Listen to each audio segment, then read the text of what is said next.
अध्यक्ष महोदय, ये एक बहुत महत्वपूर्ण प्रश्न है उड़ान योजना पर, और आपके द्वारा मैं सदन को ये भी सूचित करना चाहता हूँ कि ये एक महत्वाकांक्षी योजना प्रधानमंत्री नरेंद्र मोदी जी की है कि आखिरी शहर तक हम नागर विमानन क्षेत्र को हम जोड़ पाएँ।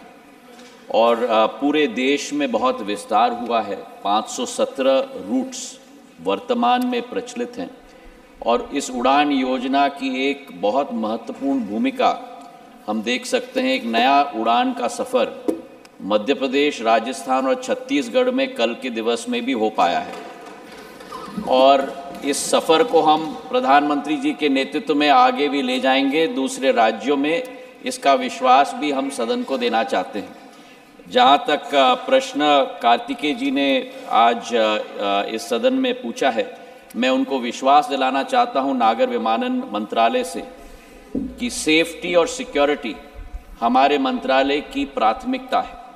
सिक्योरिटी के लिए हमारी संस्था बीकैस, ब्यूरो सिविल एविएशन सिक्योरिटी, अपनी तगड़ी निगरानी सारे एयरपोर्ट्स पे रखती है, और सेफ्टी के लिए DGCA जो हमारी संस्था है, हर एक एयरलाइन और हर एक एयरपोर्ट के लिए कार जो सिविल एविएशन रूल होते हैं उसे इशू करती है, ताकि हमारे यात्रियों की सुरक्षा, उनकी सेफ्टी और उनकी सुगमता का पूर्ण ध्यान रखा जाए। जो मुद्दा उन्हें उठाया है, कोई भी मिसट्रीटमेंट किसी भी पैसेंजर के साथ होगा जिसकी सूचना मंत्रालय को मिलती है, फौरन उस एयरलाइन या उस एयरपोर्ट दोनों को सूचित किया जाता है, जवाब लिया जाता है, और जहां कोई भी एयरलाइन या एयरपोर्ट दोषी पाया जाए, पेनल्टी मंत्रालय के द्वारा पूर्ण रूप से फिक्स की जाती है। हमारा नागर विमानन क्षेत्र की विस्तारता आने वाले दिनों में बहुत बढ़ने वाली है। प्रधानमंत्री जी के नेतृत्व में जिस देश में 65 वर्षों में केवल 74 एयरपोर्ट थे, आज 149 एयरपोर्ट, हेलीपोर्ट और वाटरड्रोम प्रचलित हो पा रहे हैं। हमने इस संख्या को दुगना से ज़्यादा कर दिया है 9.5 वर्षों में, और हमारी प्राथमिकता है कि इसे हम आगे जाके बढ़ाएं। हमारे एयरलाइंस की भी पूर्ण क्षमता आगे बढ़ने वाली है।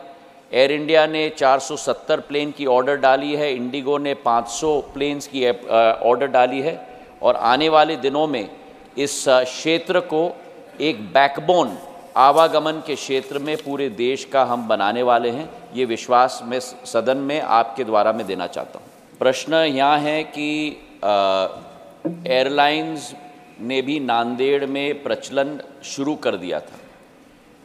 कुछ एयरलाइंस जो इकोनॉमिक रिटर्न नहीं हो पा रही थी, तो वहाँ थोड़े फ़्लाइट्स कम हो गए थे, पर नांदेड़ को कनेक्टिविटी देना हमारी सरकार की प्राथमिकता है। वो इसलिए केवल नहीं क्योंकि नांदेड़ एक प्रमुख स्थान है महाराष्ट्र के अंदर, पर हमारे सिख समाज के लिए भी धार्मिक दृष्टिकोण से एक बहुत महत्वपूर्ण स्थान नांदेड़ है। कठिनाई इस विषय में एयरलाइंस के तरफ से नहीं है अध्यक्ष महोदय, कठिनाई इस क्षेत्र में नांदेड़ एयरपोर्ट के साथ है। महाराष्ट्र सरकार ने इस एयरपोर्ट को एक प्राइवेट सेक्टर एंटिटी को दी है, क्योंकि ये एयरपोर्ट केंद्र सरकार की नहीं है, ये प्रदेश सरकार की है, और ये एयरपोर्ट प्राइवेट सेक्टर एंटिटी को दी है, जिस एंटिटी ने आज तक एयरपोर्ट्स अथॉरिटी ऑफ इंडिया के फ़ीस को भी रीएम्बर्स नहीं किया है। जो ATCOs हमने वहाँ लगाई थी उनको भी हमें विड्रॉ करनी पड़ी, और जो उड़ान के 5.0 राउंड बिडिंग थी, नांदेड़ टू पुणे, हिंडन, बेंगलोर, नागपुर, हैदराबाद, गोवा और पटना और आदमपुर के रूट्स भी हमने अवॉर्ड किए। मैं प्रदेश सरकार के साथ पत्रचार और उनके साथ चर्चा भी कर रहा हूं, और हमारी यही सोच है कि वो एयरपोर्ट वापस अगर प्रदेश सरकार ले पाए, उसे प्रचलित कर पाए, तो फिर उस एयरपोर्ट्स पे हम लोग वो रूट्स की शुरुआत हम लोग कर पाएंगे। मैं निवेदन करूंगा आपके द्वारा हमारे सांसद महोदय को भी कि इस एफर्ट पे हमें भी मदद करें, और अगर ये एयरपोर्ट वापस लिया जाए और महाराष्ट्र सरकार अपने अधीन कर पाए और उसे ऑपरेट कर पाए, तो फिर ये रूट्स हम वहाँ प्रचलित कर पाएंगे। जहाँ तक कैंसलेशंस का सवाल है, हम लोगों के पास एक निर्धारित प्रक्रिया है जिसके आधार पर अगर कैंसलेशन होती है 1-2 घंटे फ़्लाइट के पहले, तो एयरलाइन को पैसेंजर्स के लिए इमीडिएट कनेक्टिंग फ़्लाइट का प्रावधान करना पड़ता है। अगर 5-6 घंटे के लिए फ़्लाइट नहीं मिल पाती तो एयरलाइन की ज़िम्मेदारी होती है पैसेंजर्स को होटल का कमरा देना, उनका रिफ़ंड देना, उनको अगले फ़्लाइट पर लगाना। तो ये नियम कार के आधार पर, सिविल एविएशन रूल्स के आधार पर निर्धारित है मंत्रालय के द्वारा।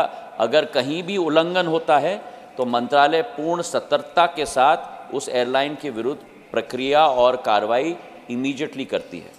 जहाँ तक फॉग का विषय है, बहुत महत्वपूर्ण विषय है राजीव जी का, जो इस प्रश्न के साथ कोई ताल्लुकात नहीं रखता, लेकिन फिर भी उनके प्रश्न का उत्तर देने की मैं कोशिश करूँगा। फॉग एक ऐसा माहौल है जिस पर कोई डायरेक्ट कोरिलेशन हम नहीं रख पाते किस दिन फॉग आएगा नहीं आएगा। इसलिए 2021 में जब मैंने मंत्रालय का प्रभार प्रधानमंत्री जी के द्वारा मुझे दिया गया था, जुलाई के माह में नवंबर के लिए फॉग रूटीन के लिए हमने एक नई प्रचलन शुरू की। उसके 3-4 भाग थे।